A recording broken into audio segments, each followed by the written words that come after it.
Բարև ձեզ։ Այս տարվա սեպտեմբերից ներդրվում է ժամանակավոր անաշխատունակության եւ մայրության նպաստների նշանակման նոր ընթացակարգ։ Ինչ փոփոխություններ են նախատեսվում կներկայացնի աշխատանքի եւ սոցիալական հարցերի նախարարության կենսաթոշակային եւ այլ դրամական վճարների բաժնի պետ Տաթևիկ Միքայելյանը, բարև ձեզ Տիկին Միքայելյան։ Փաստորեն փոփոխվում է ընդհանուր համակարգը եւ նշանակման եւ հաշվարկման եւ վճարման։ Կխնդրեմ նախ ներկայացնեք ինչ համակարգ է գործում այս պահին ու ինչ ակնկալ ենք արդեն սեպտեմբեր ամսից։ 2025 թվականի սեպտեմբերի 1-ից այո ներդրվելու է ժամանակավոր անաշխատունակության եւ մայրության նպաստների նշանակման նոր ընթացակարգ, որը ամբողջությամբ տարբերվում է գործող ընթացակարգից։ Ներկայացնեմ գործող ընթացակարգը կարճ։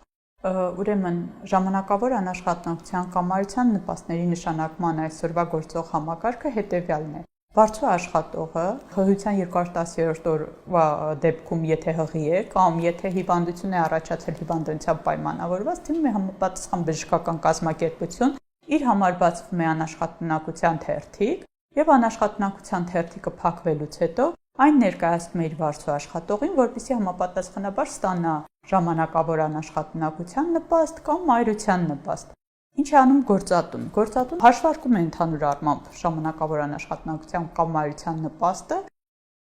Ինչպես գիտեք, գործող համակարգով առաջին 5 օրերի համար վճարում է իր միջոցներից, հաջորդ օրերի համար պետական բյուջեի միջոցներից, իսկ մայրության նպաստի դեպքում ամբողջությամբ պետական բյուջեից է վճարում եւ վճարում է գործատուն ինքը։ Այնուհետեւ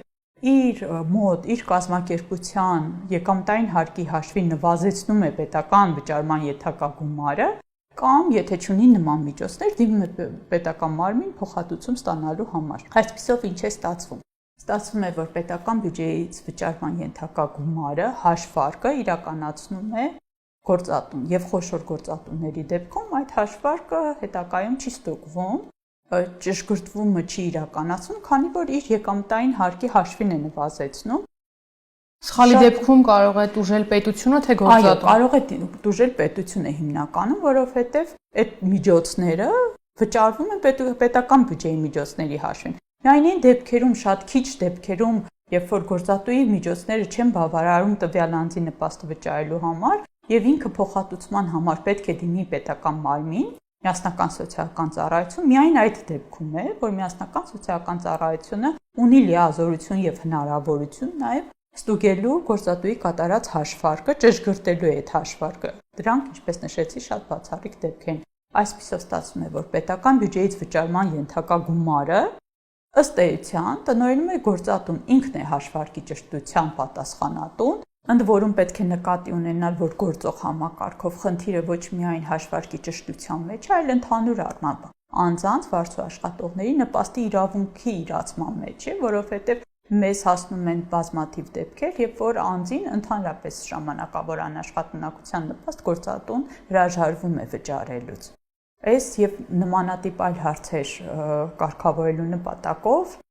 որոշում է կայացվել ամբողջությամբ վերանայել ժամանակավոր անաշխատունակության եւ մայրության նպաստների նշանակման գործող ընթացակարգը։ Տիկին Միքայելյան, մենք առաջ անցանք, սկսեցինք խոսել նշանակման վճարման հաշվարկման գործընթացից, բայց կխնդրեմ հարևանցի ներկայացնեք նախ երբ է նշանակվում քաղաքացուն մայրության նպաստ, երբ ժամանակավոր անաշխատունակության նպաստ ու վերադառնանք նորից նշանակման ընթացակարգերին։ Գործող համակարգով։ Ուրեմն ժամանակավոր անաշխատունակության նպաստի իրավունք այսօր ունեն բարձր աշխատողները, անհատ ձեռներեցները եւ նոտարները, այսինքն ինքնուրույնաբար իրեն ապահովված անձինք ժամանակավոր անաշխատունակության մեջ գտնվելու ժամանակահատվածում, բայց ոչ ավել, քան աշխատանքային պայմանագրի ժամկետի ավարտը կամ գործունեության դադարեցումը։ Գործող համակարգով մայրության նպաստի իրավունք ունեն ինչպես բարձր աշխատողները եւ ինքնուրույնաբար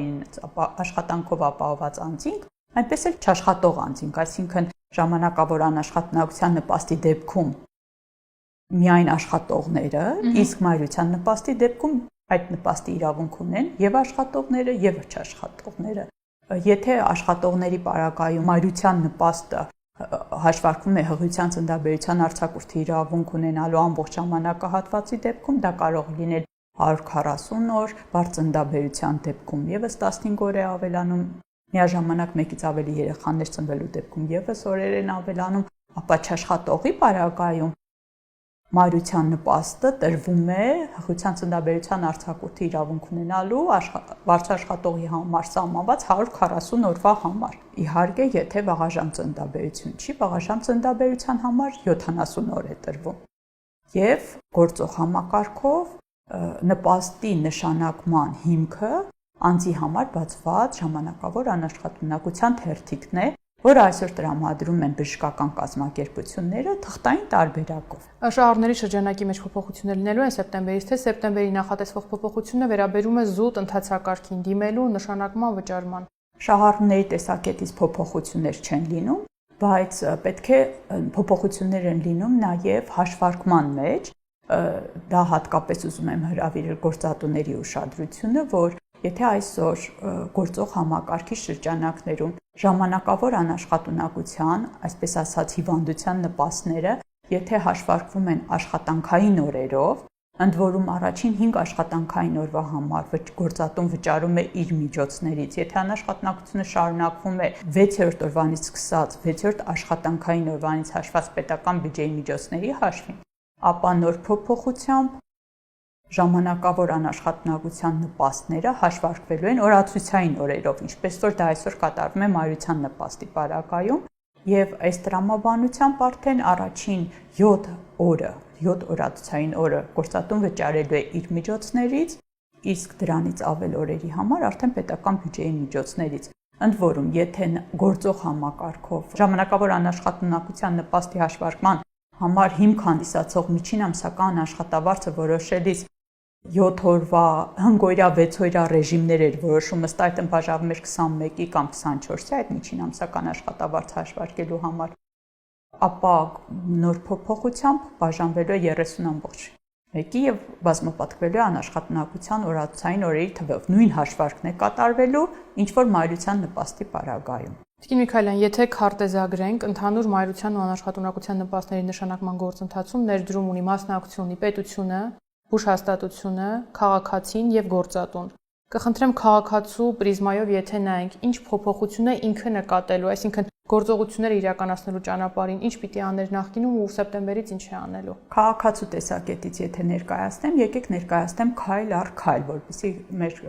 քաղաքացիների համար պատկերավոր լինի։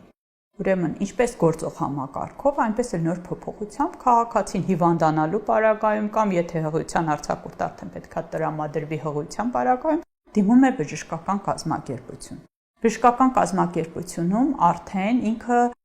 իր համար բացվելու է ոչ թե թղթային անաշխատունակության թերթիկ, այլ էլեկտրոնային առողջապահական համակարգում, Արմեդում բացվելու է էլեկտրոնային անաշխատունակության թերթիկ, այսինքն քաղաքացին ֆիզիկապես արդեն անաշխատունակության թերթիկ իրեն չի տրամադրվելու։ Երբ որ բացվելու է անաշխատունակության թերթիկ, քաղաքացին պետք է նկատի ունենա, որ եթե գործող համակարգով ինքն էր որոշում տանել այդ թերթիկը գործատուին, թե չտանել այդ թերթիկը գործատուին, այսօր արդեն այդ թերթիկ բացված անաշխատունակության թերթիկը անաշխատունակ լինելու վերաբերյալ տեղեկատվությունը իր գործատուն ստանալու է պետական համակարգերի տեղեկատվական շտեմարաններում առկա տեղեկատվության փոխանակման միջոցով։ Այսինքն, եթե անձը պետք է ներկայանա գնա աշխատանքի անաշխատունակության մեջ լինելու պարագայում, ավելի լավ է իր համար անաշխատունակության թերթիկ չբացվի։ Հակառակ պարագայում, եթե բացվեց անաշխատունակության թերթիկ, գործատուն այդ մասին իմանալու է եւ գործատուն պարտավոր է ժամանակահատվածի համար իրեն աշխատավարձ չվճարել, որովհետեւ վճարվելու է նպաստ։ Շարունակելով ընթացակարգի նկարագրությունը, քաղաքացին երբ որ բացում է անաշխատունակության թերթիկ, այնտեղ մի հատ լրացուցիչ տեղեկատվություն պետք է տրամադրի բժշկական կազմակերպությանը։ Այս պահին թե նոր փոփոխությամբ։ Այս պահին ինքը որևէ լրացվում է իր անձնական տվյալները, որը ըստ էության բժշկական կազմակերպությունը ունի։ Նոր փոփոխությամբ քաղաքացին նշելու է նաև տեղեկացնելու է, որպեսզի բժշկական կազմակերպությունը նշի այն բանկի անվանումը, որտեղից ինքը ցանկանում է ստանալ իր նպաստի, իրեն հասանելիք նպաստի գումարը, ընդ որում բանկը կարող է նշել ցանկացած բանկ, ով միասնական սոցիալական ծառայության հետ ունի պայմանագիր, եւ եթե այդ բանկում քաղաքացին ունի հաշիվ, իր աշխատավարձը ստանում է այդ բանկով, ապա մենք դերևս դա նոր նախագծի շրջանակներում մշակված չի, բայց երբ որ ընթացակարգերին անցնենք, նախատեսում ենք, որ եթե քաղաքացին այդ բանկում ունի հաշվեհամար, գումարը փոխանցվելու է այդ հաշվեհամարին, նստելու է այդ հաշվեհամարին։ Եթե քաղաքացին նշել է այնպիսի մի բանկ, որտեղ ինքը հաշվեհամար չունի, ուրեմն քաղաքացին գնալու է եւ արձեռն բանկից ստանալու է այդ տվյալները մենք փոխանցելու ենք բանկին, գումարը նույնպես բանկ քաղաքացին գնալու է բանկից ստանալ։ Ուրեմն եւ դրանով վերջանում է քաղաքացու գործողությունը, այսինքն նախկինում այսօր գործող համակարգով ինքը պետք է ֆիզիկապես վերցներ թերթիկը, տաներ իր գործատուին տար եւ սպասեր, որ գործատուն վճարեր, հաշվարկեր նպաստ։ Այսօր արդեն բժշկական կազմակերպություն այցելելով, այսպես թե այնպես ինքը այցելում էր, որովհետեւ հիվանդ էր, ինքը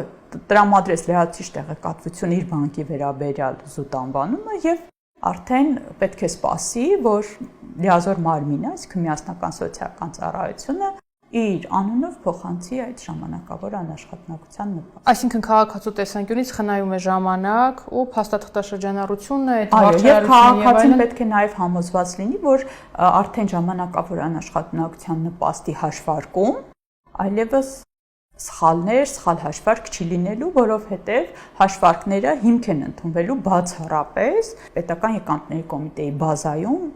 իր ունեցած նախորդ ժամանակահատվածի եկամտների վերաբերյալ տեղեկատվության հաշվառմամբ, այսինքն հարկայինի բազայում իր աշխատավարձը ինչ որ ներկայացված է լինելու, այդ հաշվարկով էլ ինքը ստանալու է, անձը ստանալու է ժամանակավոր անաշխատունակության կամ մայրության նպաստը։ Տիկին Միքայելյան, այս փոփոխությունների անհրաժեշտությունը ինչից է եկել, թվայնացման գործընթացից, ինչ ռիսկեր կային, որ սրանք մեղմվում են։ Եվ թվայնացման հաշվի առնելով մի քանի հանգամանքներ, նախ արդեն էլեկտրոնային առողջապահական համակարգը ամբողջությամբ գործարկվում է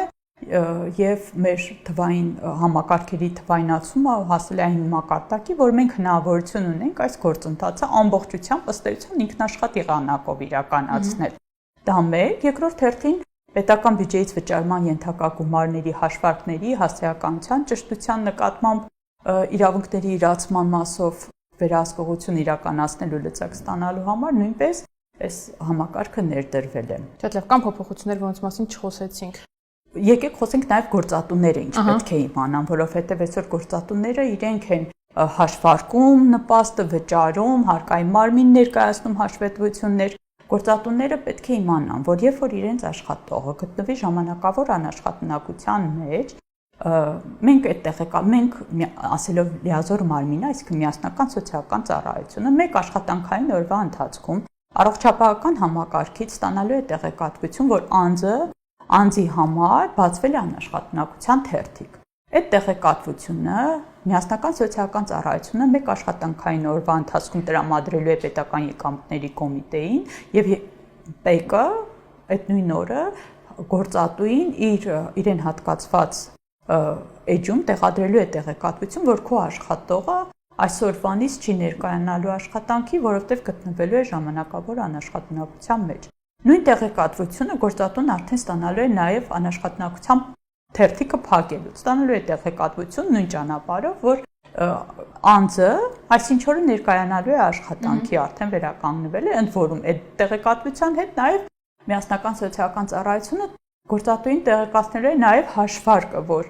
այս ժամանակահատվածի համար այս անձին հաշվարկվել է ժամանակավոր անաշխատունակության գումար այսքան չափով, որից գործատուին վճարման ենթակա գումարը ասում է այսքան առաջին 7 օրացույցային օրերի համար եւ գործատուն լիազոր մարմնի ստացած հաշվարկի հիման վրա պարտավոր է առաջիկա աշխատավարձի համար օրենսդրությամբ սահմանված ժամկետում իրականացնել վճարում։ Այսինքն գործատուն այլևս որևէ հաշվարկում չի մասնակցելու եւ ստանալու է տեղեկատվությունը սահմանված ժամկետում վճարի իր համար վճարման ենթակա գումարը բարձր աշխատողին։ Եվ գործատուները եւ քաղաքացիները ունեն որևէ անելիք մինչեւ սեպտեմբերի 1-ը։ Ոչ, իրենք որևէ անելիք չունեն, գործընթացը շարունակվում է այսօր ոնց եղել է, այսինքն գործատուները նույն ձև շարունակելու են վճարել ժամանակավոր անաշխատունակության եւ մայրության նպաստներ թերթիկների հիման վրա, արդեն այն դեպքերում, երբ որ ժամանակավոր անաշխատունակության առաջին օրը լինելու է 25 թվականի սեպտեմբերի 1-ը կամ դրանից հետո, արդեն գործատուները որևէ գործողություն ըստ էության չունեն, մինչև սպասեն իրենց ՊԵԿ-ի համակարգերում արկա տեղեկատվություններ այն մասին, որ որքան է կազմելու իրենց վճարման ենթակա գումարը եւ այդ գումարները հարկեն վճարեն աշխատողներին։ Շնորհակալություն, իսկ մենք այսքանն ենք նախատեսել այսօրվա համար, կհանդիպենք հաջողություն։